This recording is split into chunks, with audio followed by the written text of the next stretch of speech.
असममा शीतलहरको प्रभाव बढ्दै गएको छ। गुवाहाटी, जोरहाट, डिब्रुगढ क्षेत्रमा तापक्रम निकै घटेको छ। मौसम विभागले बिहानको कुहिरो र चिसो हावाबाट बालबालिका, वृद्ध र बिरामीलाई विशेष सावधानी अपनाउन आग्रह गरेको छ।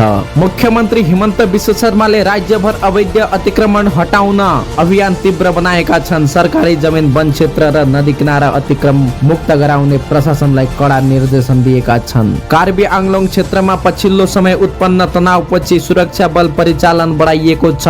अर्धसैनिक बलको गस्ती जारी छ। प्रशासनले स्थानीय समुदायसँग विवाद गरेर शान्ति कायम गर्ने प्रयास गरिरहेको छ।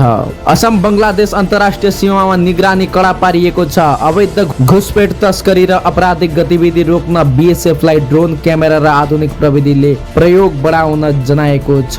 गुवाहाटी शहरमा नयाँ फ्लाइओभर र सडक विस्तार परियोजना क्रान्तिक गतिमा अगाडि बढिरहेको छ। सरकारले ट्राफिक जाम कम गर्ने र शहरी यातायात सहज बनाउन लक्ष्य लिएको छ। असम सरकारद्वारा बेरोजगार युवालाई लक्षित गर्दै नयाँ सरकारी भर्ती प्रक्रिया सुरु गरिएको छ। पारदर्शी परीक्षा प्रणाली र मेरिटका आधारमा रोजगारी दिने प्रतिबद्धता दोहोरिएको छ। असमका चिया बगान क्षेत्रमा काम गर्ने मजदुरको सुविधा सुधार गर्न सरकार सक्रिय रूपमा उभिएको छ। निम्नतम ज्याला स्वास्थ्य सेवा र आवास सुविधामा सुधार ल्याउने निर्णय सार्वजनिक गरिएको छ।